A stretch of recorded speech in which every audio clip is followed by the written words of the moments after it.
आवाज दो, आवाज दो। Thank you very much.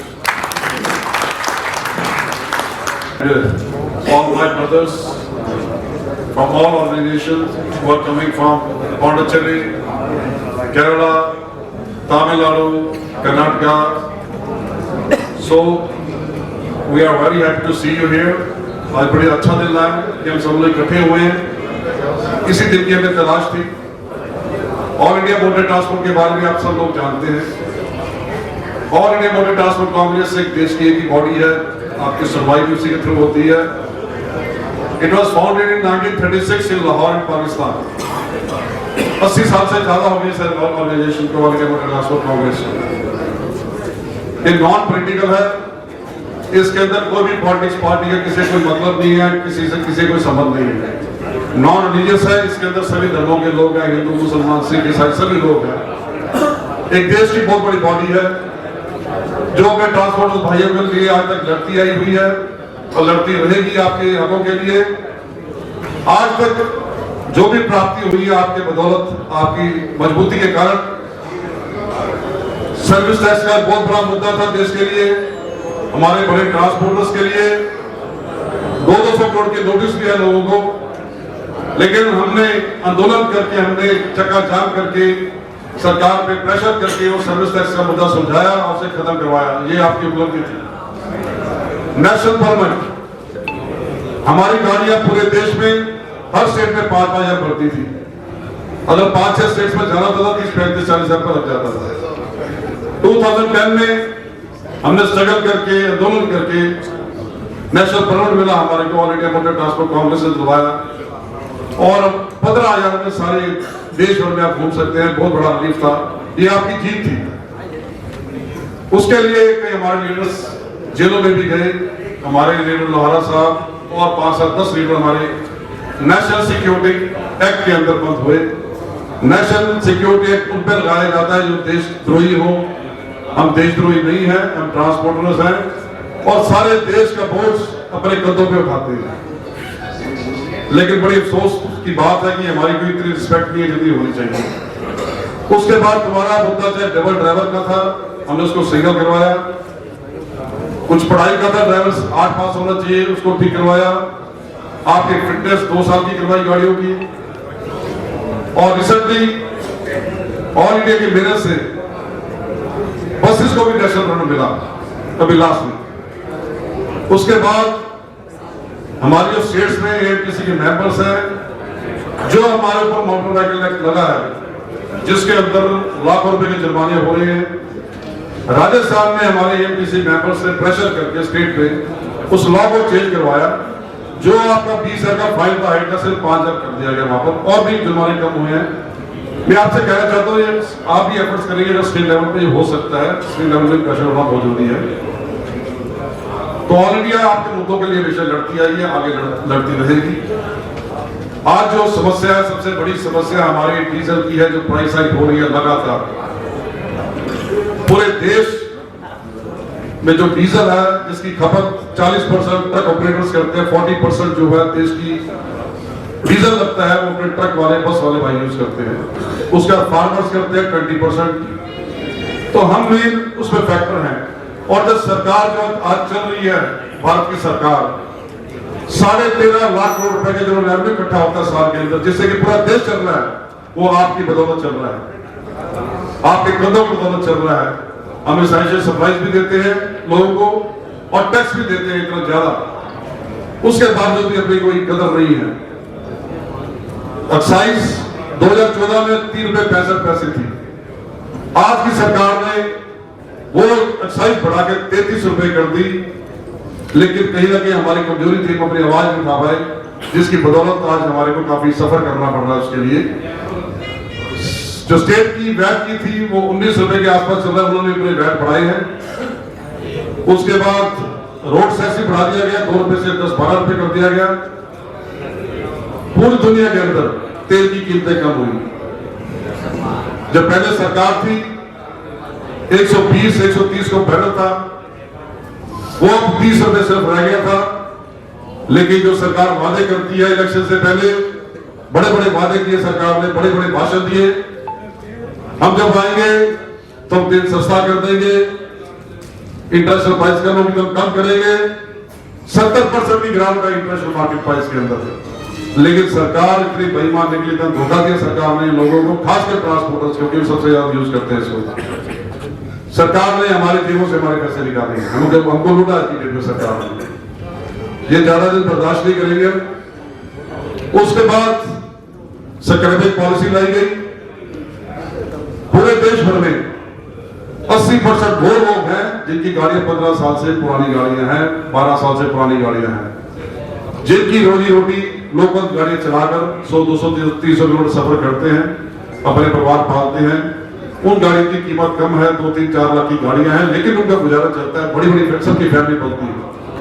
सरकार आज जो सक्रिय पॉलिसी जो लेकर आ रही है उसका विरोध करेंगे बिल्कुल, और सरकार से रिक्वेस्ट भी करेंगे कम से कम 25 साल की होनी चाहिए, तभी हम सर्वाइव कर पाएंगे। उसके लिए लड़ भी रहे हैं, लेकिन देख लो भेदभाव कितना रखती है सरकार। दिल्ली में 10 साल से पुरानी गाड़ी नहीं जा सकती, बाकी स्टेट ने 15 साल कर दिया है, लेकिन ऐसा हम होने नहीं देंगे। लेकिन जब आप सारे इकट्ठे होंगे तो हम आपको वादा करते हैं कि इसको हम बिल्कुल भी होने नहीं देंगे।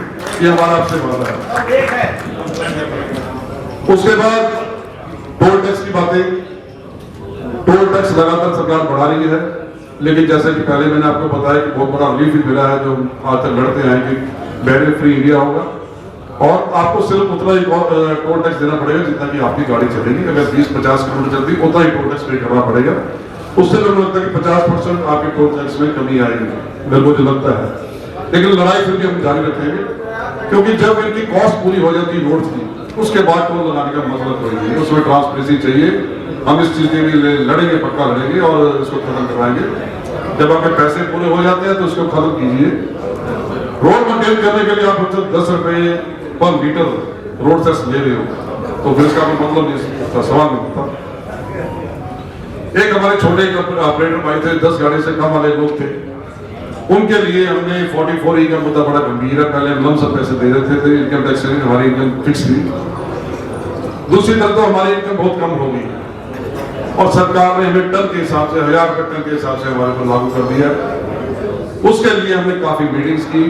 हमारे जो मंत्री हैं पीयूष गोयल, जिन्होंने कि हमें एग्रीमेंट करके हमारे साथ में सेक्रेटरी को बुलाया अपने, और उसको बोला कि मेरी इज्जत का सवाल है, इसे खत्म कीजिए, जो पहले उसी सिस्टम से चलाइए आप, यहाँ 250-300 रुपए टन के हिसाब से कर लूँगा। लेकिन वही जुबान, वही झूठे वादे, वही झूठे एग्रीमेंट हमारे साथ हुए, हमने धोखा खाया।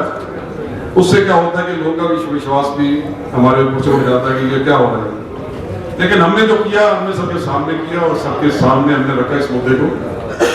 जिस तरह से आज किसानों के उन्होंने धोखे में रखा, कमेटी बना दी गई, कुछ किया नहीं, 10-12 मीटिंग भी कर ली। हमें किसानों से भी सबक सीखना चाहिए।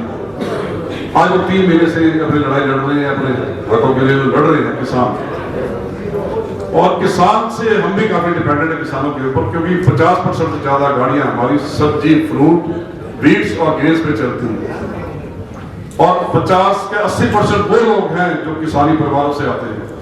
हर गांव में, हर शहर में आपकी गाड़ी है, हर गांव में, हर कस्बे में आपके लोग हैं। तो हमने कोशिश की है कि अपने ऑल इंडिया को किसी न किसी तरह मजबूत करें। बहुत बड़ा नाम है ऑल इंडिया का, सरकार आपकी बात सुनती भी है, डरती भी है, लेकिन कई बार ऐसा होता है कि कहीं ना कहीं कमी हमारे में रह जाती है। हमने जिस दिन ज्वाइन की थी all India motor transport Congress का, मैं जब प्रेसिडेंट बना, तो हमने ये डिसाइड किया था कि पूरे देश भर में ऑल इंडिया का नाम बहुत ऊंचा है, लेकिन ग्राउंड लेवल पे कहीं ना कहीं कमी है हमारे यहाँ। हम ग्राउंड लेवल तक नहीं पहुंच पाए, कुछ लीडरों की वजह से नहीं पहुंच पाते, जो हमारे लोगों लीडर्स की वजह से पहुंच पाते हैं, क्योंकि वो सिर्फ अपने आप रखते हैं, आगे किसी को आने नहीं देते। आज हमारे पास बहुत बड़ी कमी है, जो हमारी नेक्स्ट फ्यूचर में टीम कैसे लाएंगे, क्योंकि जब तक यंग ब्लड आगे नहीं आएगा तो हमारी ऑल इंडिया भी सक्सेसफुल नहीं होगी। तो मैं चाहता हूँ यंग लोग आगे आए, सभी लोग। ऐसा ना कि आज हम यहाँ पर मीटिंग करके चले जाएं, बाद में सब घरों को चले जाएं और दिमाग से बातें उतर जाएं, फिर जब डीजल बढ़ेगा तो फिर हम कहेंगे ये करो वो करो, फिर हमसे क्वेश्चन पूछे जाते हैं कि क्या करोगे आप, हम कुछ नहीं कर सकते जब तक आप साथ। तो उसके बाद हमने पूरे देश भर में जो हमने वादा किया था लोगों के साथ, हम इसे ग्राउंड लेवल तक जोड़ेंगे। ऑल इंडिया में पहले सेंटर में ही प्रेसिडेंट और 3 हमारे वाइस प्रेसिडेंट होते हैं और सेक्रेटरी होते हैं। उसी आधार पर स्टेट के प्रेसिडेंट्स, उसके बाद डिस्ट्रिक्ट की कमेटी, उसके बाद तालुका लेवल की कमेटी पूरे देश भर में घूम के श्रीनगर से कन्याकुमारी तक, उधर असम तक हम घूमेंगे। हमने पूरा प्रोग्राम बना लिया है। विद इन 6 मंथ्स हम उसको पूरा स्ट्रॉन्ग कर देंगे। ऐसा है कि हर गांव में, हर शहर में, हर घर में आपका आदमी है। कल को मेरे किसी भाई की गाड़ी एक्सीडेंट होती है, कुछ और नुकसान होता है, किसी लॉयर की जरूरत पड़ती है, रास्ते में ट्रेन की जरूरत पड़ती है, उसके बाद तुम्हारा वहां पर जमानत की जरूरत पड़ती है, तो आपका भाई वहां पर हो। ऐसा आप लोग बांधते इतना बड़ा परिवार करते हैं। परिवार तो बहुत बड़ा, लेकिन जोड़ने की जरूरत है। ऐसा परिवार बना दे कि आपको किसी किस्म की तकलीफ ना हो पूरे देश भर में। और यही कोशिश है कि जितने भी हिंदुस्तान के अंदर, भारत के अंदर स्टेट्स के अंदर बैरियर्स हैं, वहां पर हम अपना ऑल इंडिया के ऑफिस बनाए।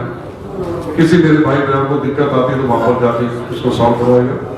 और हर स्टेट में प्रेसिडेंट बनाएंगे। चन्नारे जी बड़े एक्सपीरियंस होल्डर हैं, बहुत तजर्बा है जिंदगी का, हमने इनसे बहुत कुछ सीखा है। बहुत बड़ी देन है ऑल इंडिया के लिए है। ये भी गाइड भी कर रहे हैं। हम सब मिलकर एक ऐसी कमेटी बनाएंगे साउथ में, डिस्ट्रिक्ट लेवल पे, हर जगह पे बनाएंगे और उसको कामयाब करेंगे। हमने कई स्टेट्स में कवर कर भी लिया है, मध्य प्रदेश में, उड़ीसा में, झारखंड में, उत्तरांचल में, यूपी में, महाराष्ट्र में, हरियाणा में, पंजाब में हमने कमेटियां बना दी हैं और काफी कामयाबी कर रही है हर जगह पे। इसी तरह से पूरे देश में बनाएंगे। और आज एक बहुत ही गंभीर मुद्दा जो चल रहा है, ई-वे बिल का चल रहा है, उससे हमारे जो ट्रांसपोर्टर भाई हैं बगैर बात पे लाखों करोड़ की पेनल्टियां भर रहे हैं, लाखों करोड़ की। अगर ये पेनल्टी ऐसी इसी तरह भरते रहे तो हम ट्रांसपोर्टर तो खत्म होंगे, साथ में ट्रैक्टर भी खत्म होगा। क्योंकि हमारा कोई लेना देना नहीं है उससे, हमारे को थोपा गया है। क्योंकि जिस तरह हर चीज थोपी जाती है वैसे ये थोपा गया है। ई-वे बिल का ट्रांसपोर्टर से क्या मतलब? कंसाइनर और कंसाइनी का गेम है, उन्होंने टैक्स भरा, हमने उसको टैक्स और भरना है। लेकिन हमारे छोटे प्रोटोकॉल गाड़ियां 10-10 दिन वहां पे खड़ी रहती है सेल टैक्स डिपार्टमेंट के अंदर। उसके बाद अगर एक गलत होता है तो हमारी गाड़ी वहां पर उसको रोक दिया जाता है जब तक पूरा पेनल्टी नहीं बढ़ जाती। तो हमारा उसमें कोई कसूर नहीं है। तो इसको वॉइस करने के लिए हम लड़ेंगे। और हमने उसके लिए फाइनेंस मिनिस्टर के साथ कम से कम 6 मीटिंग कर चुके हैं। उसके बाद जीएसटी काउंसिल के साथ भी मीटिंग कर चुके हैं। सबसे मीटिंग करते हैं। जब भी कोई मुद्दा उठाते हैं सबसे पहले चिट्ठियां लिखते हैं सरकार को, काफी लेटर्स लिखते हैं। उसके बाद मिनिस्ट्री से बात करते हैं, उसके बाद सबसे बात करते हैं। कोशिश बड़ी करते हैं, लेकिन कहीं ना कहीं सरकार का काम है घुमाने का। वो कोशिश करती है कि रेवेन्यू लॉस ना हो, इनको घुमाते रहे। लेकिन हमने इनका ठेका नहीं ले रखा कि सारा बोझ हम इनका उठाएंगे पूरे देश का। तो उसके लिए हमें तैयारी पूरी करनी पड़ेगी। तो मुद्दे चलते रहेंगे, लेकिन लड़ना हमारा फर्ज है। उसके लिए पूरी लड़ाई भी लड़ेंगे। और बाकी मैं एक बात आपको बता दूं, हम किसी ट्रेड से बड़े हुए हैं, इसी से हमने सब कुछ कमाया है, इसे हम व्यर्थ नहीं जाने देंगे। पूरी लड़ाई लड़ेंगे इसके लिए। जब तक सूरज चांद रहेगा ये पहिया इसी तरह से चलता रहेगा। ये मैं आपसे वादा करता हूँ। जब तक हमारी लीडरशिप रहेगी, हमारी ऑर्डिया रहेगी, हम इसके लिए पूरी लड़ाई लड़ेंगे। आपके समर्थन की जरूरत है। जब आप सपोर्ट करोगे तो हम 100% आपके लिए लड़ेंगे। हमारे पौंडीचेरी से भी जो एमसी मेंबर है सरवण जी, वहाँ पर हमने president all India motor transport Congress के प्रेसिडेंट, स्टेट प्रेसिडेंट बनाए हैं। ई श्रीराम बोलू जी, उनको बधाई। और हमारे सेक्रेटरी बनाए टी चक्रवर्ती जी और ट्रेजरर एल हरकृष्ण जी, बहुत बहुत मुबारक उनको। इसी तर्ज पे हम चाहते हैं पूरे देश भर में हम अपने प्रेसिडेंट, डिस्ट्रिक्ट वाइस प्रेसिडेंट बनाए और इसको मजबूत करें। आप हर लड़ाई जीत सकते हो, हर कुछ कर सकते हो, बहुत बड़ी ताकत है। लेकिन हमें अपनी ताकत का अंदाजा नहीं है, क्योंकि कहीं ना कहीं बिखरे हुए हैं। तो हमें जोड़ने की जरूरत है। हम 100% एक दूसरे को जोड़ेंगे, पूरी कोशिश रहेगी। आपके समर्थन के बिना लीडरशिप कुछ नहीं कर सकते। सिर्फ आप समर्थन दीजिए और बाकी जो लड़ाइयां लड़ी है पहले उसको हम और ढंग से लड़ेंगे। प्यार से सरकार मानती नहीं है, चिट्ठियों से वो सरकार समझती नहीं है, बातों को समझती नहीं है, एग्रीमेंट को समझती नहीं है। सिर्फ वो समझती है तो आपके आंदोलन को समझती है, सिर्फ चक्का जाम को समझती है। चक्का जाम के नाम पे पूरे देश भर की आई भी अलर्ट हो जाती है। सब जगह दफ्तर खुल जाते हैं, आई के सब जगह चालू हो जाते हैं। ये आपकी ताकत है। और किसान जो आंदोलन कर रहे हैं, सरकार को उससे कोई रेवेन्यू लॉस नहीं है। लेकिन जब आप आंदोलन करते हो तो सरकार को एक दिन में 8 से 10,000 करोड़ का नुकसान होता है। 10,000 करोड़ का 10 दिन में सरकार झुक सकती है। हम कितने साल हो गए गाड़ी चलाते हुए। ये कल को जब हमें लड़ाई करनी है तो ये सोच लें कि सिर्फ 15 दिन में हम ब्रेक कर लें, सिर्फ 15 दिन। जो इनके रिफाइनरीज के अंदर तेल है वो अगर रोड में ना बाहर आ गया तो मेरे को बोलना, इनकी रेवन्यू कलेक्शन खत्म हो जाएगी, सब कुछ खत्म हो जाएगा। बहुत बड़ी ताकत हो, तो बड़ी हम आगे से कोशिश करेंगे मिलजुल की इसको अपनी ताकत को बढ़ाएं। मैं धन्यवाद देता हूँ चंदा रेड्डी जी को, भाईचारा एक हमारी और एसोसिएशन है उनको भी कि आज हमारे साथ मिले हैं, हमारे साथ पहले से जुड़े हुए हैं और सारे इकट्ठे होकर हम इस लड़ाई को लड़े। और जैसे हमारे यहाँ के प्रेसिडेंट गुरबंद जी ने बड़ी अच्छा जो इंतजाम किया, बड़ी अच्छी मीटिंग की और मेरे सारे जो पुराने ट्रांसपोर्टर जो आए सभी लोग यूनियंस के, मैं उनका तहे दिल से आभारी हूँ और उनका धन्यवाद करता हूँ। समय काफी हो गया, लंच का टाइम हो गया। जो नेक्स्ट मीटिंग करेंगे वो 2 दिन की करेंगे, सबको मौका मिलेगा बोलने का और घबराने की जरूरत नहीं, लड़ेंगे बड़ी तरक्की से लड़ेंगे और पूरी मजबूती से लड़ेंगे। मैं बोलूँगा आवाज तो आपने बोला हम एक है।